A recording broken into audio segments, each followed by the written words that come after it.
Right. Welcome. So, just back again, doing some tunes. But the stream yesterday was one of those things where I was like, oh, I do want to do it like Monday to Thursday and not miss a day. So to say that I rushed it a little bit yesterday would be an understatement. I was using the webcam because I explained this yesterday anyway, but essentially I have the DSLR there. Hello. Going into a capture card, but there's something wrong there, and what it's doing is it's draining the battery of my laptop while it's charging while the capture card is in. Workarounds, I'm thinking Thunderbolt USB hub. Now the thing is, right, I'm using the Blackmagic capture card, which is the Ultra Studio Mini. The problem is with it, it's Thunderbolt 2, which would be fine only for.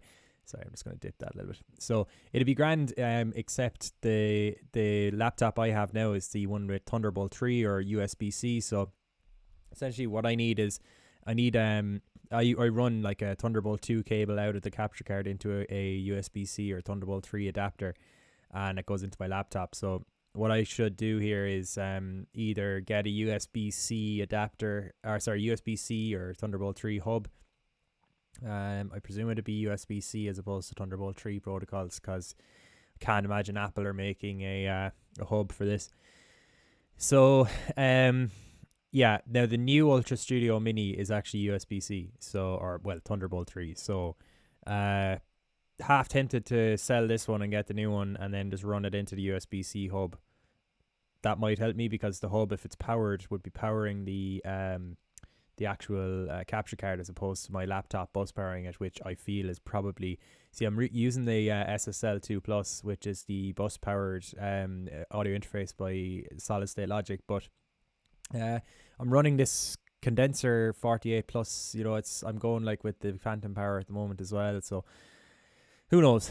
Either way, I'm draining the life out of my computer whenever I start this stream. So I don't know. Maybe it's just not optimized with OBS, or I don't know. Maybe we'll get to it, but hopefully the production won't suffer like it did yesterday. I checked it at one stage and I dropped frames. So that's 60,000. I was like, oh bollocks. So luckily I uploaded it. So if no one was watching it live, grand. I think there might have been two or three people, but either way, the upload that's gone onto YouTube is kind of grand. It's fine. The only thing I did wrong there was I had to stitch the two videos together. And I did it in iMovie because it didn't work in QuickTime. And when I rendered it in iMovie, it came out as 1080, which cropped the outside of my screen a bit. Now, it wasn't too major. Ableton is fine, but either way, a few issues there. But you live and learn. Bottom line is, don't jump the gun and just start streaming if you intend to actually archive all your streams and do it properly, because you will regret it. So that's basically where we're at. Now, the tune itself here is in Ableton's. So if we go to Ableton, you'll see like what I did yesterday, where I left us off yesterday was I so we were in another version of this project, but I went to export audio video, render track. No, I went to all individual tracks, rendered all of them, and clearly didn't have it at this setting here and all that. Had my return and master effects included and all this, and I was like, yeah, cool, sounds good. Now, I listened to it today and I was like, it sounds like some of the sounds are grand, like some of it's fine. I like it all, bar the bottom end, and I think that's one of those things. I'm a little bit like, oh, how can I fix that now? What I'm gonna do though, right, is I'm gonna do a little bit of a mix on it today. See if I can make it a little bit kind of, perfect it a little bit further, right?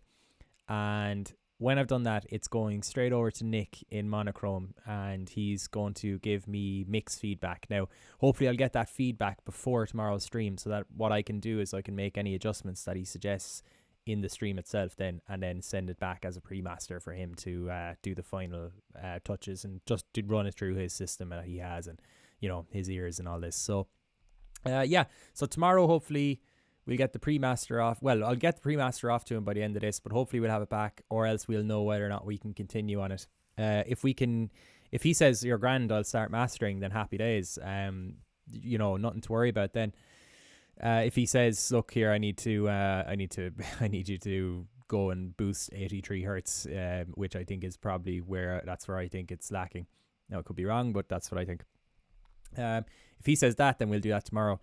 What I was thinking about doing, maybe if say tomorrow and Thursday we don't actually have this song to work on, is I've basically gotten. I said I'd just chance splice. I mean, the software, or the, you know, the site. Everyone knows Splice, but yeah, essentially I want to try it out for some samples. So I want to start working with a few more nice samples and stuff just for the crack.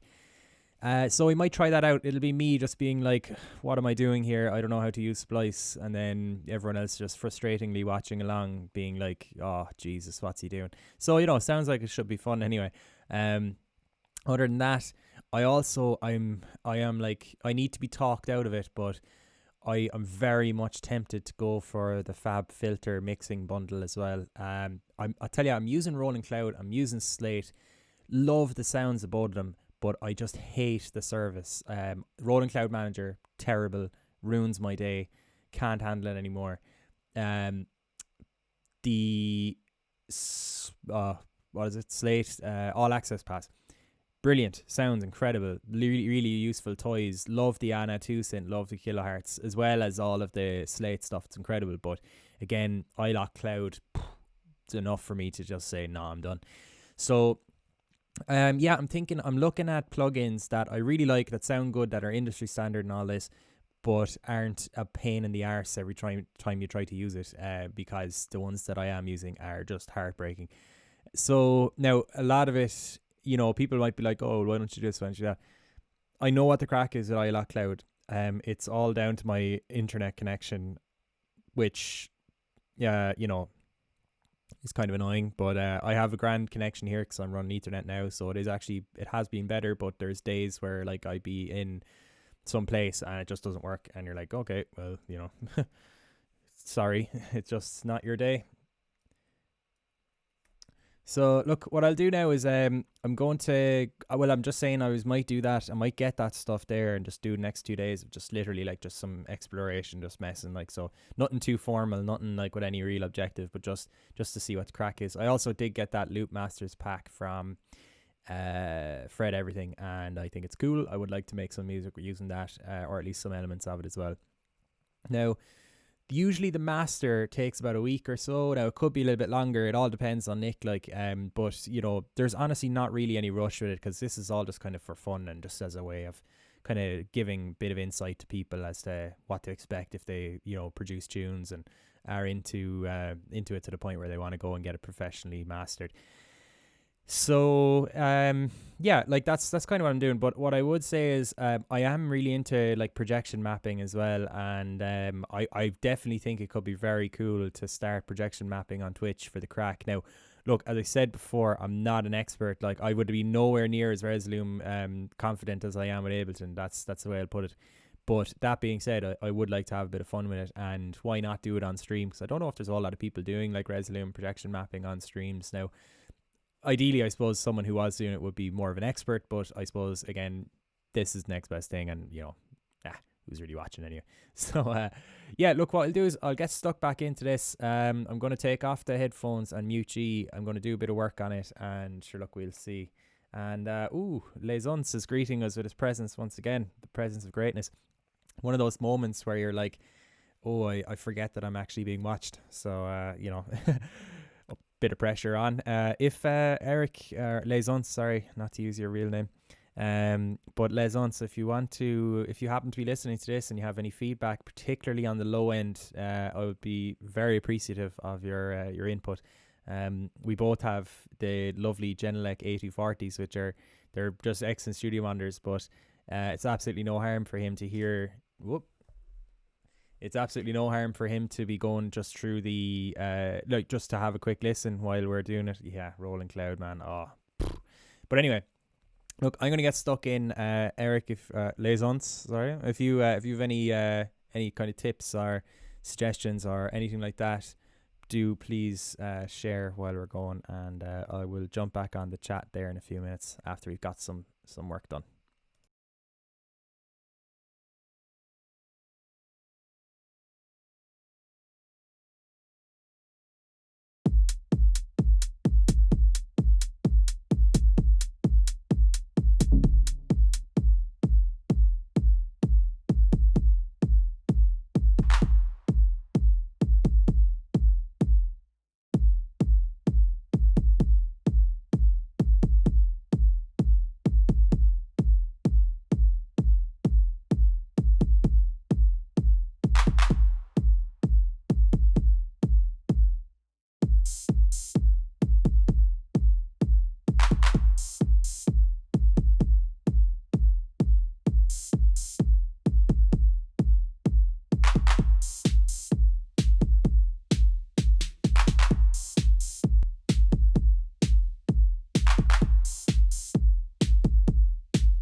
Yeah, so just did a little bit of housekeeping there, naming the tracks. I didn't just go straight off the ones that were, missed one, Dark FX. So I didn't want to just go straight off the name of the, so sorry, just to clarify, right? Here's the name of your channel, and then as you can see in our clip here, the actual effect name is there. I didn't want to just go straight off it because I wanted to listen through each one just to make sure, because when you render, you get the individual, when you do like all individual tracks, you get the groups and all this stuff. So I just wanted to make sure there was no duplications there.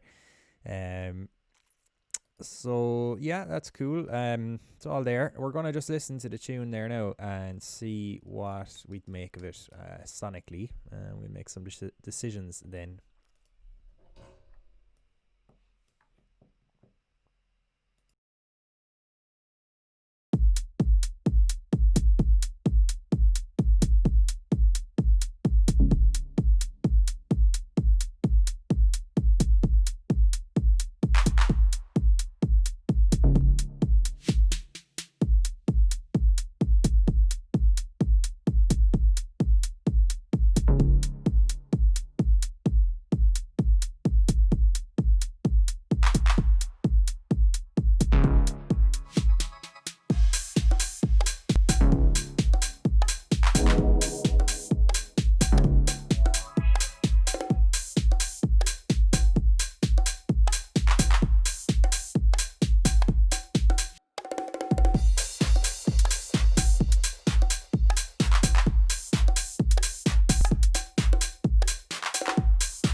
So gonna do a little bit of mixing here as well. I'm gonna actually do this as the mix properly. So what I'll do is I'm gonna basically what you do when you're mixing here is look for kind of overlapping frequencies. Look for anything that's kind of not audible, or else too harsh or not harsh enough, or that kind of thing.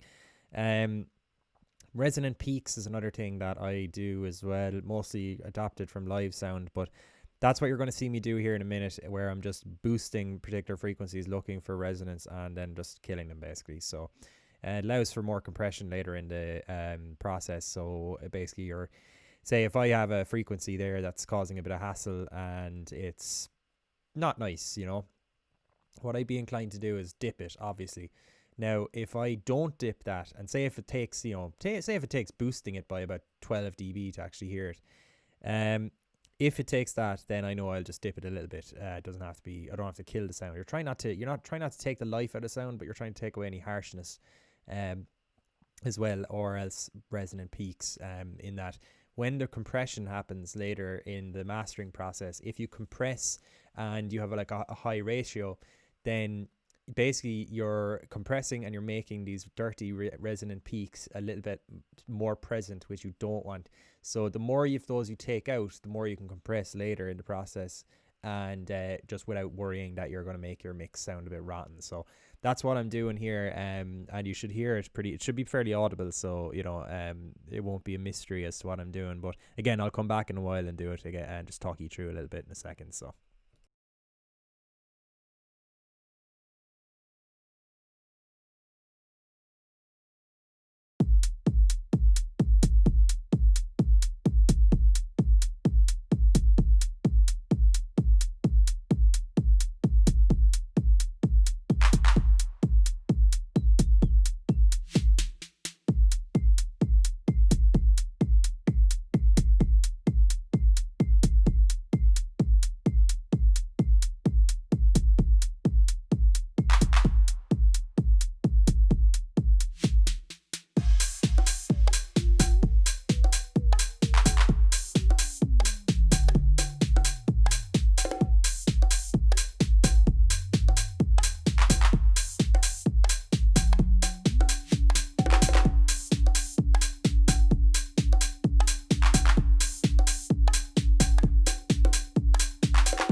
Right.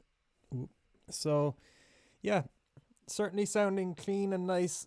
I don't know. The thing with the bass is funny. Like, the more I listen to it, the more I'm like, it's grand. But then, when I was listening to Spotify before I started the stream, I was listening to some deep tracks, and Jesus, I turned this on, and there may as well have been no bass. So, I don't know. We'll have to play it by ear. I think my ears are corrupted at this stage. And these kind of feelings now that I'm having, right? This is like very much why I have not got a whole lot of stuff online, because like, as you can see, like it's great. It's like, we got to this part of the process very, I wouldn't say fast, like it was, it wasn't exactly, I've done much quicker, but I was on camera this time, so it's a bit of a change up, like. But what I will say is I think we got to this part at a reasonable pace, and then now this is the point where stuff can either go horribly wrong, or a happy accident will make it into just the absolute dream track. Now, my happy accidents kind of happened a little bit earlier, but I'm not 100% convinced that this is like a perfectly clean mix. No, clean wouldn't be the right word. I definitely think it's clean. I don't think it's powerful, if you get me. I think there might be some lack in punch and stuff. But again, like, look, this is the kind of stuff that now that we're going to a professional for, he can tell us. Like, Nick will just be like, right, this is what's missing, fix it. Or he'll be like, I might do this to make it a bit more, and then that'll be it, So it may not be something we have to do ourselves, but if it is, grand. We have a project here where everything's very adjustable, and it's clean, and it just be a matter of opening it. Minus 3 dB. The reason why I keep doing that is because, like, the minus 3 dB is like the halving of a perceived loudness. So basically, if I think something's too loud, 9 times out of 10 it just actually has to be halved in loudness. And rather than doing it by ear, if you do it kind of more technically, it can help as well. Not to say that by ear is not the right way. Always use your ears, don't get me wrong, but a lot of the time, if you're like, whoa, that's way too loud, and you turn it down, like, Jesus, thank God that's not so loud anymore. That doesn't necessarily mean you found the right place for it. It might mean that you just actually turned it down and it stopped hurting your ears or whatever. So that's why using increments of 3s is quite handy for those kind of moments as well. And that's why I do it a lot. It also depends on your monitoring situation. So, a few factors there. Not to say that my monitoring isn't perfect. It's great. It's just not, no monitoring setup is fully trustworthy, in my opinion, unless your room is absolutely treated perfectly and you've spent countless hours in there. They're the factors. It's like, how used to your room are you? How well is your room treated? And then how good are your speakers? I'd say nearly it goes in that order as well. The most important is just being used to your setup.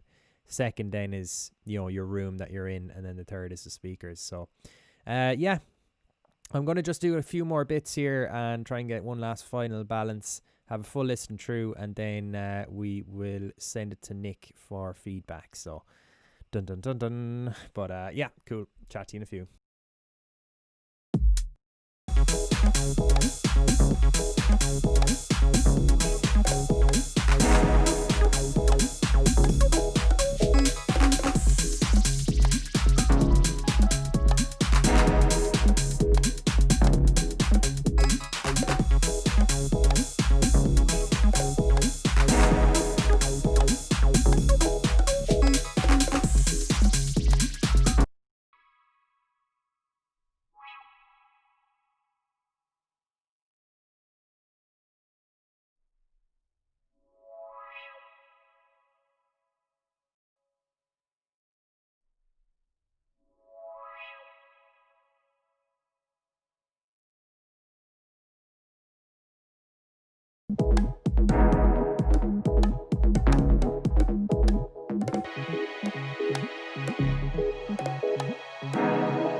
Cool. So yeah, that was pretty good.